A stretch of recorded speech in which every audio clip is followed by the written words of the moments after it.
Today, we're going to talk about how do I tell my spouse I want a divorce.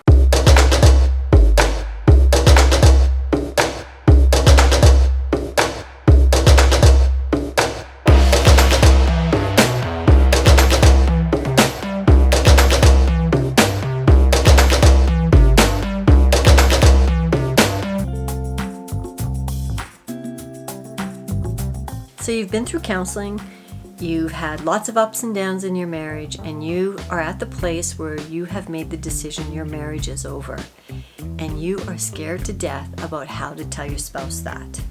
You'd be surprised at the number of couples that have come in to see me, which clearly is to get a divorce, and they actually haven't even had that conversation with their spouse or even used those words. So I want to give you some tools and a formula that you can use to deliver that message so that your other partner, spouse, hears it, receives it, and you can start to lay the foundation to move on. So you're looking for a clear road of how to move forward. So here's an equation that you can use to help you have this conversation. First and foremost, truth. You have to speak the truth. In other words, from a place of authenticity, of clarity, and just being straightforward. I would recommend that you ask for in advance to set aside some time. So you might say something like, I need to discuss something with you. How would tomorrow night at 8 o'clock be? Do it in a neutral place where you have some freedom to anticipate or allow that person to accept it in any way that they're going to. But then you go forward and you have the conversation from a place of truth. This is how I'm feeling. This is what I've decided. It's time to move on. I am asking for either a legal separation or a divorce. The next ingredient is no apology. This is really hard when we're delivering a difficult message to somebody we care about, and you've probably spent, whether it's a short period of time or a long period of time, at one point you did care about this person, and you want to deliver this message in a really clear, respectful way. And so we tend to want to soften it by apologizing. I'm sorry I hurt your feelings. I'm sorry I have to say this. Please don't do that. It's actually disempowering to yourself and to the person you're actually delivering it to. They're growing up. They can handle it. Give them the respect that they can actually handle this information. So no apologies. I don't want to hear the word I'm sorry or I apologize or I'm the bad guy. Just state how you feel, the decision you've made, and it's basically non-negotiable. It's actually your greatest gift of authenticity to the person you're speaking about. The next thing is clear boundaries. What does that mean? Well, clear boundaries is really about, again, speaking from a place of authenticity, but knowing where you end and they begin. So, in other words, you deliver your message, you may rehearse it, you may write it down. I need to talk to you. I've been made this decision over a long period of time. This probably may be a surprise to you, may not be a surprise to you, whatever the situation is. This may be difficult for you to hear, but I need to deliver a message to you, and I have decided our marriage is over, and I'm moving forward. That sounds really harsh, but it's actually really kind and loving to be succinct and clear. To go on to an hour-long dialogue is actually unfair. We think it might soften the blow, but it actually doesn't. So clear boundaries is, this is where I end, this is where you begin.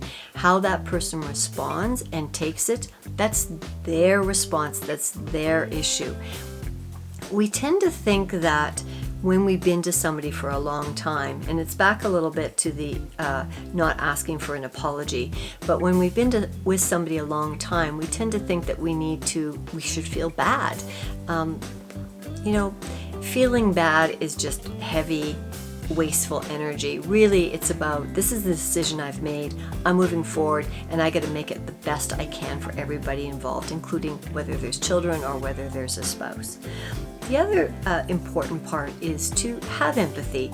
That doesn't mean that you own their feelings or you're responsible for their feelings or even responsible for the way they're reacting. But empathetic language around, I understand this must be difficult for you.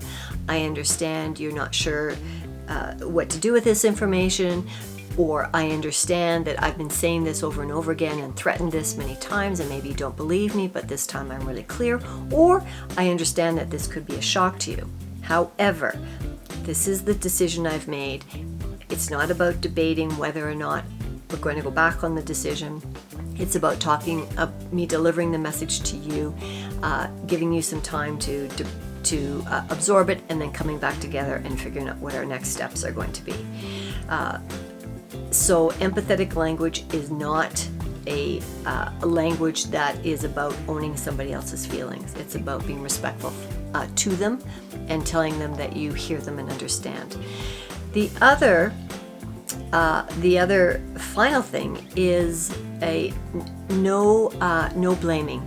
Now, what does blaming look like? Obviously, there's the overt blaming, which is this marriage wouldn't be over if you hadn't had such bad behavior, if you had been, around more, better with the kids, worked less, worked more, whatever the scenario was or is. That is the past. You are at a place where you've made the decision, and now you need to move forward.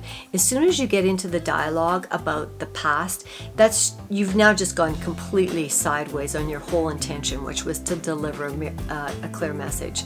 So absolutely do not blame. The other thing about blaming, believe it or not, is one of the most disempowering things you can do when you're moving through this time of your life, and also delivering these kind of messages and making these decisions for yourself, is by being a victim. And when you get into the dialogue about he said, she said, you coulda, we coulda, shoulda, whatever the scenario is, that's actually getting into a place of a victim yourself and potentially victimizing the other person. So what you really want to do is, if you are truly in your heart of hearts decide your marriage is over, you really need to buckle up, have this authentic conversation at the right time in a really direct, respectful way. And you have therefore laid the foundation for new beginnings, and you can start to close this chapter and start moving forward.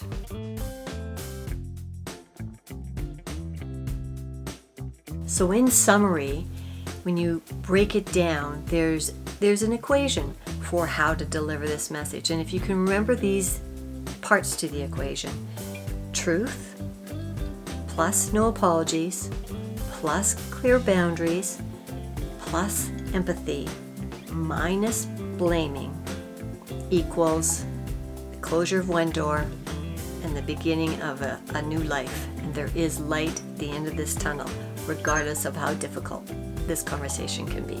So thanks for joining me today, and Karen Stewart, and Let's Talk Divorce.